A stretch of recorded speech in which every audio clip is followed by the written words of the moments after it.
Pernah kebayang gak sih kalau bapakmu adalah seorang pejabat kaya raya yang punya banyak kuasa? Mau minta apa juga bakal diturutin. Gak beda ceritanya kalau bapakmu juga pemilik perusahaan.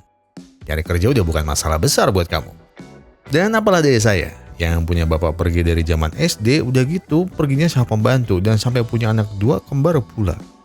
Ini bukan ceritanya Daud ya? Oh iya, ada tulisan huf. Tapi nggak apa-apa. Walau cerita Daud barusan udah bunek saya dengarkan, setidaknya Daud harus belajar dari Mas Santi yang juga dari kecil sudah ditinggal oleh bapaknya. Terus, apa bedanya sama Daud? Nah, begini ceritanya.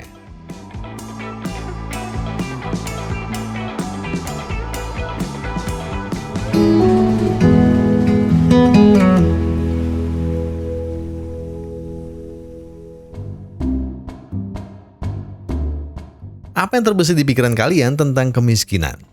Susah makan, susah mandi, tidur gak nyaman, hidup juga gak tenang? Ya, semua hal yang saya sebut di atas adalah hidup dari Santi. Pria muda perkasa ini adalah kuli bangunan miskin yang harus kerja keras setiap hari demi menghidupi keluarganya. Selain hidup miskin, di pekerjaannya Santi punya mandor yang omongannya suka kemana-mana. Entah cacian atau cibiran sudah menjadi makanan Santi setiap hari. Seperti yang sudah saya spill di opening, Santi ini udah gak punya ayah. Bukan ditinggal mati, melainkan ditinggal pergi. Berkat kebiadaban sang ayah, terpaksa Santi pun harus kerja keras banting tulang setiap harinya. Ya, walaupun hidupnya susah, setidaknya Santi bisa bahasa Cina. Kalau kalian mau tahu gaji Santi berapa, sini saya kasih tahu. Santi nggak bisa ngirim hadiah buat ibunya lewat kurir. Karena apa? Karena uang yang ia pegang nggak cukup buat bayar ongkirnya. Mungkin kalau di zaman ini udah ada fitur gratis ongkir, Santi bakal bahagia. Tapi enggak, itu cerita buat nanti. Akibat nggak bisa bayar ongkir, Santi pun coba buat nawar, yang berujung malah dikatain sama yang jaga. Gaya elit, ekonomi sulit. Ya, saya emang miskin bang. Iya, Santi semiskin itu. Bahkan jika kalian tahu kue kering yang Santi beli adalah hasil menabungnya selama setahun. Bayangin, coba bayangin. Di saat Santi harus nabung setahun, ada anak pejabat makan mewah sambil bawa pacar dan pamer ke sosmed dengan bilang, emang boleh di umur segini udah bawa Porsche? Matamu tuh mati oh. Tapi nggak apa-apa, walau hadiahnya belum bisa ia kirim, Santi bertekad bahwa bagaimanapun caranya ia akan berhasil menjadi orang kaya suatu hari nanti. Hari itu, kebetulan Santi melihat sebuah poster tentang sebuah acara yang diadakan oleh pria sukses bernama Kanin. Dengan penuh rasa penasaran, Santi pun datang ke acara tersebut. Di sana Santi memperhatikan detail demi detail pembahasan yang Kanin jelaskan. Beliau bilang, jika dirimu ingin hidup aman, maka jadilah karyawan. Namun jika dirimu ingin sukses luar biasa, jadilah pengusaha. Jelas perkataan Kanin tanpa sadar telah membuka mata Santi lebar-lebar. Hingga sampai Kanin menantang peserta yang hadir untuk menjual apapun yang ada di hadapannya. Semua orang terlihat bingung, kecuali Santi, yang dengan percaya diri menjual tempat duduknya kepada Kanin. Ya,ยืนพูดนานแล้วน่าจะเมื่อย Pernyataan yang Santi lontarkan jelas membuat Kanin terkejut.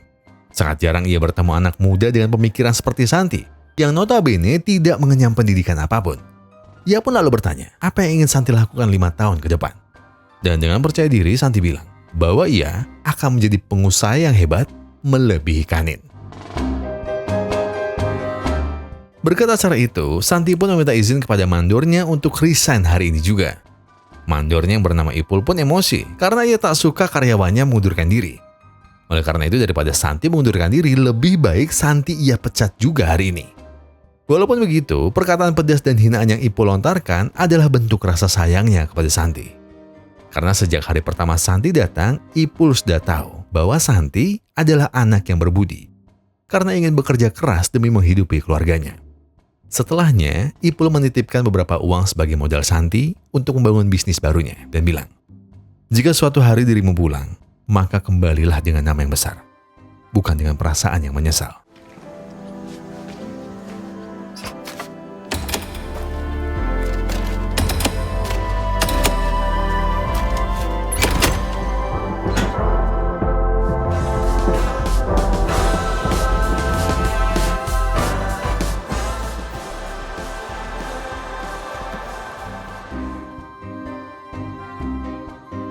Singkat cerita, Santi pun pergi ke Bangkok dan mulai membangun bisnis barunya, yaitu sebuah biro perjalanan.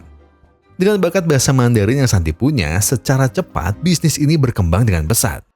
Tak lupa dengan uang-uang yang ia dapatkan, Santi akhirnya bisa mengirim bingkisan untuk keluarganya di kampung. Selain itu, ternyata Santi juga membawa timbangan kuno yang Ipul berikan sebagai pengingat ketika suatu saat dirinya di puncak, ia tidak akan pernah lupa dengan langkah pertamanya. Hingga pada suatu hari, seorang pria dengan pakaian mewah datang ke kantornya. Pria itu adalah Jimmy, si juragan properti. Tak mau membuang kesempatan, Santi langsung menawarkan jasanya untuk menjualkan properti milik Jimmy. Awalnya Jimmy ragu, namun karena tekad Santi yang besar, ia pun akhirnya luluh. Sebelum itu, Jimmy menjelaskan bahwa sistem penjualannya adalah bagi hasil. Dan Santi harus deposit dulu. Baru setelah itu, Jimmy akan memberikan Santi dokumen-dokumen penting dari properti yang ia jual. Oleh karena itu, Santi pun terpaksa membobol tabungannya.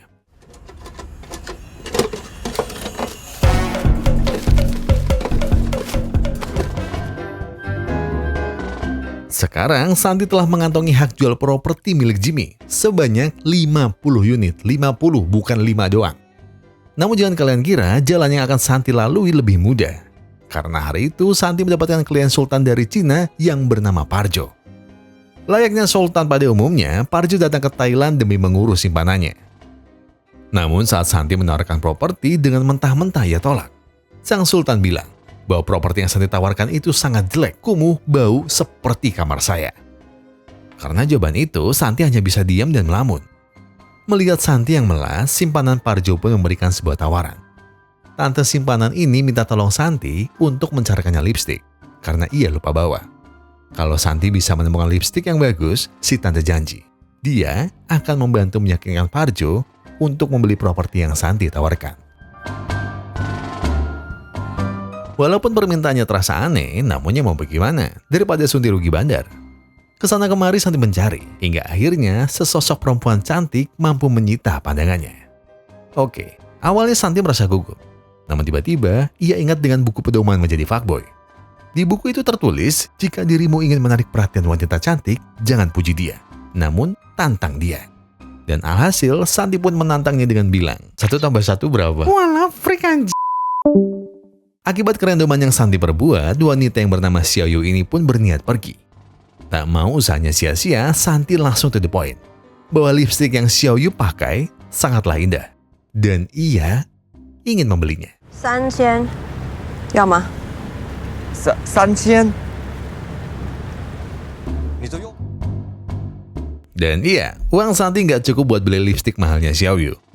Tapi tenang, Santi masih coba buat nawar dan bayar setengahnya. Untung saja Xiaoyu setuju. Santi pun bilang, nanti malam setelah pekerjaannya selesai, dia akan datang ke hotel tempat Xiaoyu menginap dan langsung bayar kekurangannya. Namun sayang, pekerjaan Santi tak berakhir dengan mudah. Walau sudah kelewat jam kerja, Parjo minta Santi untuk tinggal. Karena dirinya nggak bisa bahasa Thailand. Alhasil demi secercah uang yang harus ia dapat, pergelutan emprit dengan apa Melayu pun harus Santi saksikan. Aduh, gini banget nyari uang.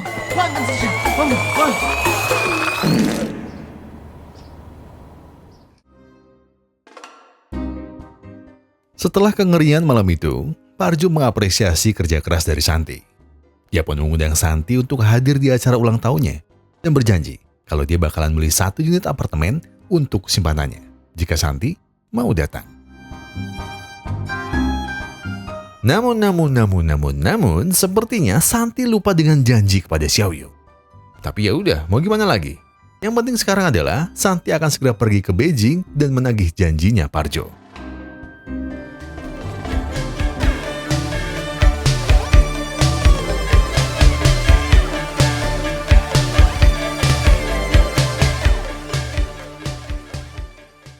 Sesampainya di tempat itu, Santi dibuat melongo dengan kemewahan rumah Parjo. Tak hanya megah, acara ulang tahun Parjo turut dihadiri oleh orang-orang penting termasuk Pak Kanin. Melihat itu, Santi langsung sok asik dan bilang kalau dirinya pernah hadir di seminar Kanin waktu itu. Setelah usai basa-basi, Santi langsung mendekati Parjo dan menagih janjinya. Namun sayang, yang Parjo maksud bukanlah dirinya. Santi harus menjelaskan jualannya di depan teman-temannya Parjo. Dan sayangnya juga mereka semua malah menghina Santi. Karena di mata mereka, Santi tak lebih dari sales miskin yang menjijikan. Santi pun hanya bisa terdiam. Ia hanya terdiam mengetahui bahwa dirinya seakan dipermainkan. Dengan penuh kekesalan, ia menantang semua orang yang ada untuk adu kuat minum Marimas. Jika Santi mampu menghabiskan 50 gelas, semua orang yang ngakunya sultan ini harus membeli semua properti yang Santi jual. Semuanya. Namun jika Santi gagal, ia tak akan keberatan untuk membersihkan karpet Parjo dengan mulutnya sendiri.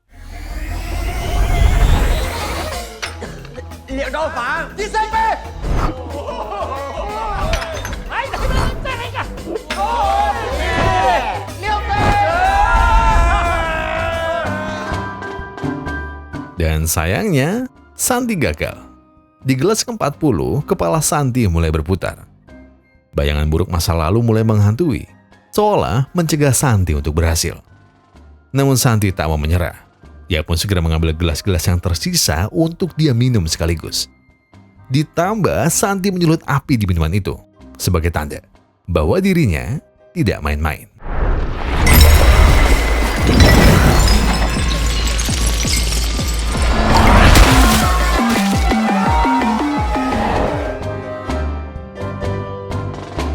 Iya, aksi gila dari Santi jelas membuat rumah Parjo menjadi kacau.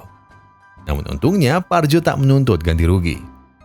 Ia mengizinkan Santi untuk pergi, tapi dengan satu syarat, bahwa Santi harus membantunya satu hal. Parjo lupa mengirim hadiah ke rumah ibunya yang berada di Shanghai. Oleh karena itu, Santi dimintai tolong untuk mengirim barangnya. Dan nanti Parjo lebihin ongkosnya. Iya, sepertinya hidup Santi memang penuh lika-liku. Belum juga properti yang kejual, malah udah disuruh-suruh kayak babu. Tapi yang mencengangkan bukanlah itu. Karena saat Santi tahu ongkos kirim di Cina, ia pun terperangah. Dan mulai muncul sebuah ide bisnis yang akan ia lakukan di Thailand.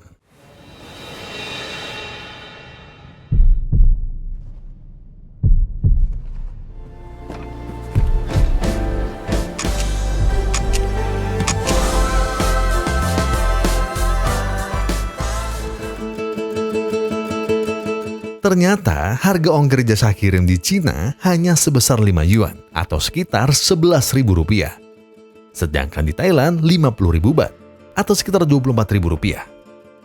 Kesenjangan harga yang nampak jelas membuat Santi berpikir keras. Bagaimana jika dirinya membuka jasa kirim barang semurah ini di Thailand? Pastinya gebrakan yang Santi buat akan menjadi sebuah fenomena. Hingga saat Santi pulang, di dalam pesawat itu, ia kembali bertemu dengan Kanin. Kanin memujinya dengan bilang bahwa Santi adalah pemuda yang pemberani. Kanin juga bertanya, apa yang ingin Santi lakukan 5 tahun ke depan? Apakah dirinya masih mau bekerja serabutan, atau ia punya sebuah rencana baru? Dengan terkekeh, Santi menjawab bahwa ia baru saja mendapat ide bisnis yang luar biasa.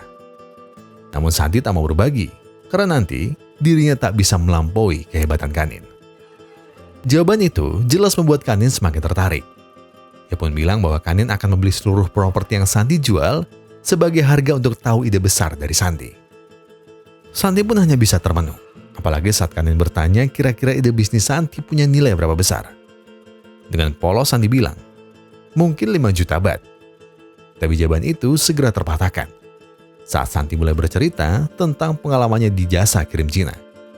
Dan Kanin pun yang mendengar itu hanya bisa tersenyum, karena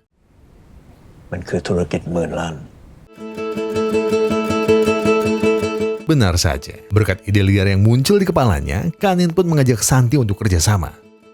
Ia diberi mandat sebagai CEO proyek baru ini, jika Santi bisa membubuhkan kerjasama antar perusahaan dengan Easy Express, sebuah perusahaan jasa kirim terbesar dan termurah di Santero, Cina. Namun sayangnya saat utusan mereka datang ke Thailand, proses negosiasi Santi tidak akan berjalan dengan mudah.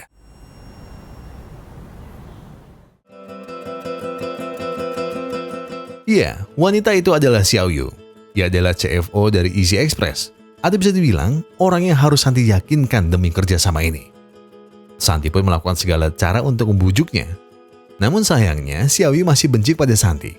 Karena ia mengira Santi dulu telah menipunya. ถ้าจะเป็นพาร์ทเนอร์ธุรกิจกันต้องการมากกว่านั้นไง ผมจะไม่ทำแบบนี้อีก มันเป็นแผนที่ผมคิดขึ้นมาเองคนเดียว Iya, walaupun Santi telah berlutut, nyatanya Xiao Yu tak semudah itu memaafkan. Karena yang tahu bahwa Santi kesusahan pun bilang bahwa kesempatan yang ia beri tidaklah main-main. Kanin berharap besar kepada Santi. Dan jika proyek ini gagal, Santi harus tahu bahwa namanya akan dipertaruhkan. Jadi jangan kecewakan diriku, karena banyak orang di luar sana yang ingin berada di posisimu. Perkataan Kanin jelas mendorong semangat Santi untuk tetap berjuang. Oleh karena itu saat rapat, pimpinan Easy Express melayangkan sebuah pertanyaan. Untuk apa Santi membuat kerjasama ini menjadi nyata? Santi pun mulai bercerita bahwa ia dulu tumbuh di lingkungan yang miskin. Bahwa untuk makan saja, sebungkus Indomie masih harus dibagi 3 dengan adik dan ibunya. Santi merasakan betapa susahnya hidup sebagai orang miskin. Dan terlebih, jika mereka jauh dari keluarganya. Mereka tak bisa apa-apa. Mereka tak bisa mewujudkan bahagia untuk keluarga yang jauh di sana. Dan oleh karena itulah, Santi bertekad untuk membuat jasa kirim termurah di Thailand, agar semua orang bisa merasakan hak yang sama.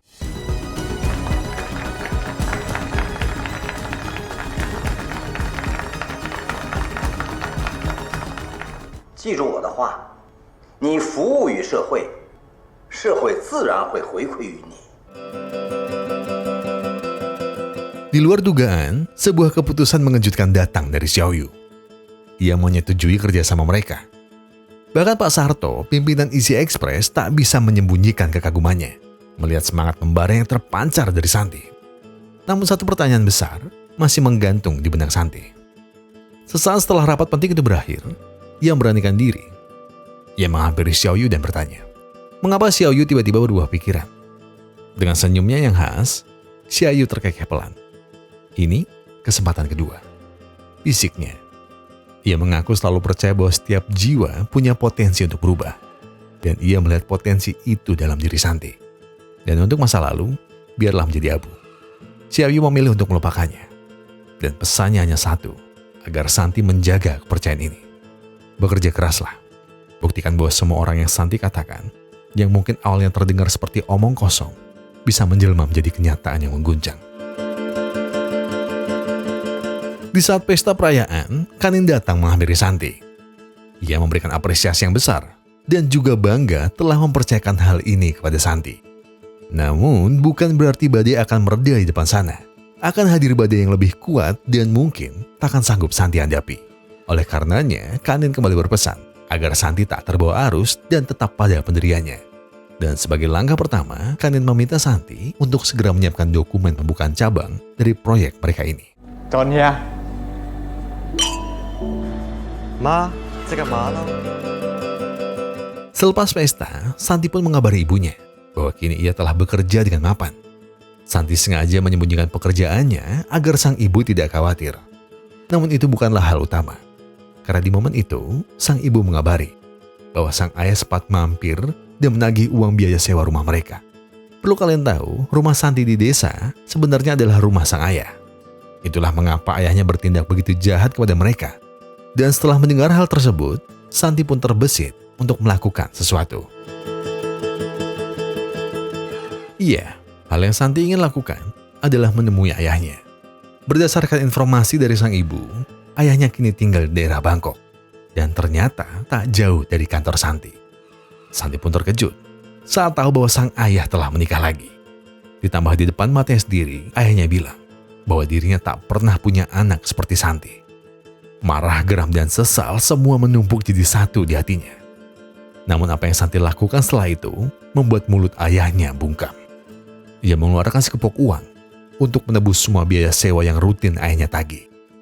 Ditambah seluruh biaya hidup yang pernah ayahnya keluarkan demi keluarganya. Santi lalu bilang bahwa setelah ini ia tak mau melihat wujud sang ayah atau bahkan mendengar namanya lagi. Dan semoga kau bisa hidup lebih baik dari ini.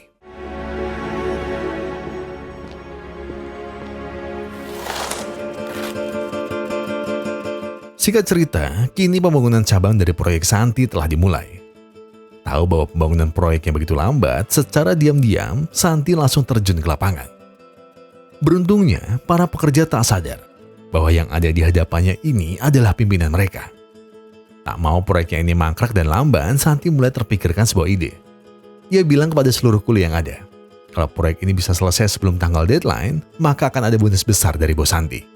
Mendengar itu, semua orang pun girang. dan segera beranjak dari kemalasan mereka. Namun berita buruknya adalah, tiba-tiba Xiaoyu menelpon dan bilang bahwa nilai saham Santi di perusahaan sudah terjun payung. Dan diketahui, ternyata diam-diam Kanin menjalin kerjasama dengan Sarto untuk menaikkan valuasi perusahaan mereka dan menanam modal lebih. Hal itu bertujuan agar hak mayoritas yang Santi miliki terjun payung seperti sekarang. Dan tebak, mengapa Kanin tega melakukan itu semua? Karena Kanin hanya mau sang anaklah yang meneruskan proyek besarnya ini, bukan Santi. ส่วนผู้ถือหุ้นนะคะ ได้แก่ Easy Express Group China 51% Pria ini bernama Ken. Iya, Ken adalah anak dari Kanin yang kini menggantikan posisi Santi sebagai CEO. Santi pun marah. Bisa-bisanya kerja kerasnya selama ini dibayar busuk oleh Kanin. Ia pun mulai membuat kegaduhan dan meminta Kanin sebuah penjelasan. Namun sayang, Kanin ternyata memang sekeji itu.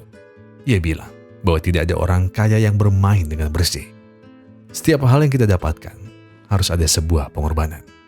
Dan Kanin pun cukup berterima kasih karena Santi begitu polos dan bodoh untuk percaya kepadanya. Asalkan Santi tahu, Kanin dari awal tak pernah mempercayainya. Namun berhubung Santi adalah pemuda ambisius yang jenius, Kanin melihat sebuah celah besar di sana. Sumpah serapah pun keluar dari mulut Santi. Ia bersumpah akan membalaskan perbuatan Kanin suatu hari nanti. Tidak hanya membalas, Santi akan menjadi pebisnis terhebat di Thailand lebih dari Kanin dan akan menghancurkan keluarganya sampai tidak tersisa.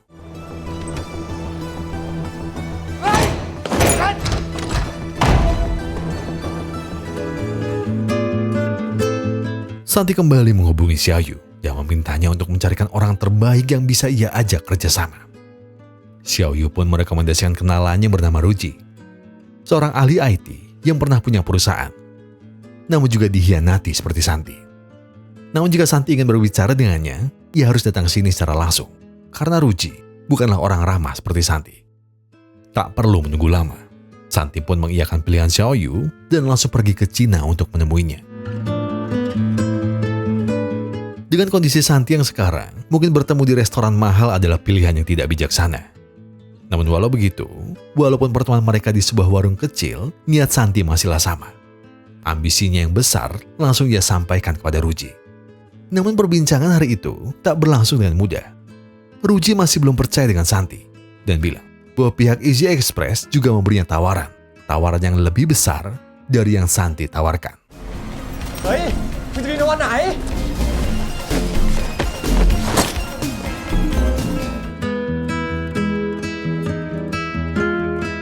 Tak perlu menunggu lama, Santi segera pulang ke Thailand untuk mengejar Ruji.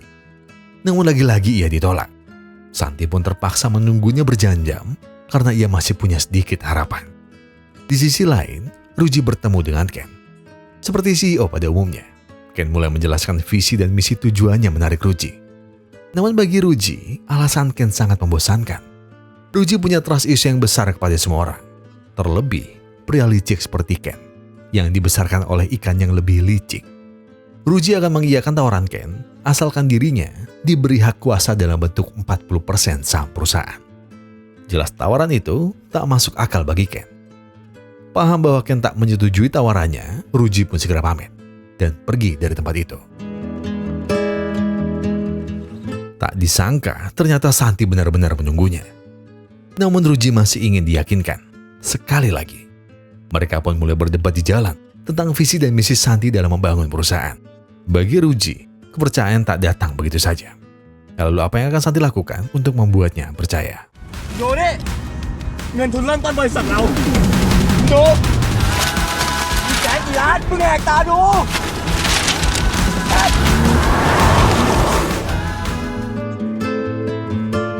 Iya, Santi akan membuang uang modalnya setiap 10 detik Ruji tak menjawab tawarannya. Santi bilang, jika Ruji tak mau kerjasama, ia lebih baik mati dan membusuk. Bagi Santi, Ruji adalah harapan satu-satunya. Karena Santi sendiri juga tak mudah percaya orang lain. Melihat kenekatan itu, Ruji pun akhirnya luluh dan sepakat untuk menjalin kerjasama dengan Santi.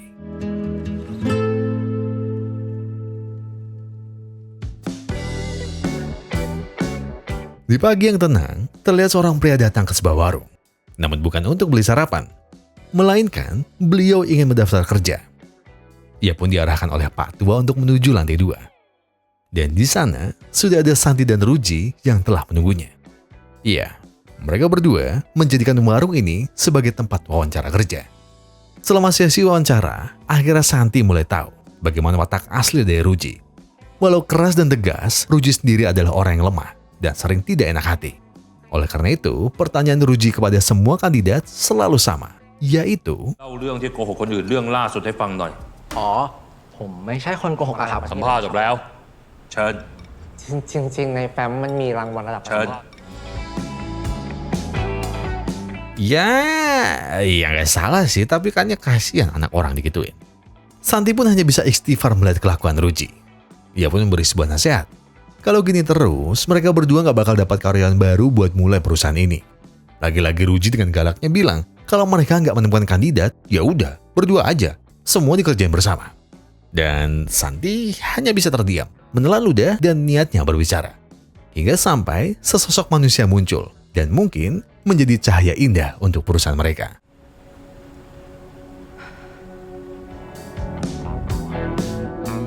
Tak hanya Santi, Ruji pun ikut terkejut saat melihat Xiao Yu hadir di tempat ini. Tak mau basa-basi lagi, Xiao Yu langsung bilang bahwa dirinya ingin menjadi CFO untuk perusahaan mereka. Namun lagi-lagi, Ruji menanyakan hal yang sama. Apa kebohongan terbodohmu selama kamu hidup?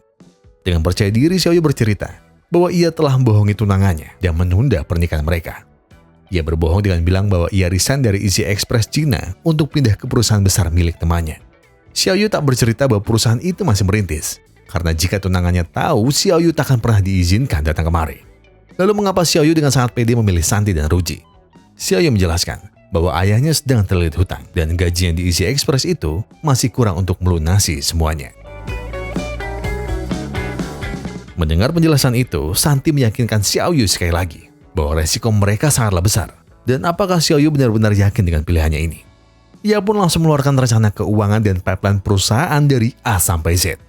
Selain itu, Xiao Yu juga tak akan bertahan di tempat ini selamanya. Ia berjanji kepada mas tunangan selama 2 tahun. Dan sebenarnya pilihannya ke sini juga sangat berisiko. Namun Xiao Yu percaya, selama Santi menjadi kepalanya, dengan perencanaan yang telah ia buat, Xiao Yu yakin bahwa mereka bertiga akan melaju lebih jauh dari ini. บริษัทแม่งเดือดเป็นไฟดี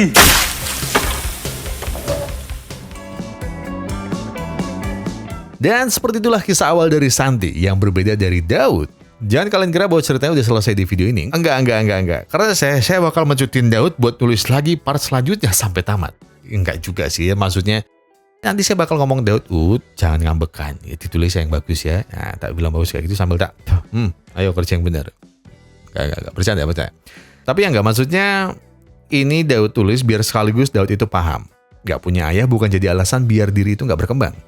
Karena buktinya, Santi bisa balas dendam ke ayah bajingannya dengan sangat berkelas.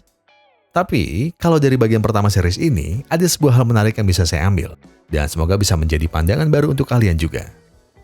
Kepercayaan itu tidak bisa dipaksakan. Melainkan kepercayaan itu diperoleh, dijaga, dan tak bisa dimanfaatkan. Kenapa? Karena sekali saja kamu rusak kepercayaan orang, maka orang itu nggak bisa balik lagi seperti sedia kala. Serius, ada beberapa orang yang masih optimis ngasih kesempatan kedua. Tapi itu kan beberapa, bukan semua. Jadinya ya, kalau kamu dikasih kepercayaan, dijaga baik-baik. Jangan sampai kamu cuma omong kosong tanpa bukti yang jelas. Oke, dan yang barusan kalian dengerin atau kalian tonton tadi sebelumnya adalah part pertama dari Mad Unicorn. Dan kenapa saya bilang part pertama? Karena kita akan membuatnya sebagai part 1, 2, 3, 4, 16 part. Kita akan membuatnya 16 part di situ. Enggak ya? Enggak. Jadi nunggu aja selama partnya. Jadi kita bakal nerusin part selanjutnya dari Mad Unicorn ini karena series ini, buset, gila, sumpah, bagus. Ini series yang baru keluar di Netflix, harusnya ini udah keluar dan kita berjanji akan meneruskan series ini sampai selesai, sumpah sampai selesai. Jadi kalian tunggu part keduanya. Saya Gogen dan tim sampai keluar, mengucapkan terima kasih buat kalian sudah menonton video ini sampai habis. Terima kasih buat yang sudah memberikan like, terima kasih buat yang sudah men-subscribe, terima kasih buat yang sudah memberikan komentar. memberikan like dan juga sudah mencet tombol teksnya. Karena apapun yang kalian lakukan untuk channel ini sudah membuat channel ini berkembang sampai hari ini. Dan sebagai penutup, saya pengen bilang ke kalian semua, jangan lupa tunggu part 2-nya. Jadi sambil nunggu part 2-nya, gak ada salahnya untuk tanggal kopinya, ambil koreknya, dan sebatin aja dulu.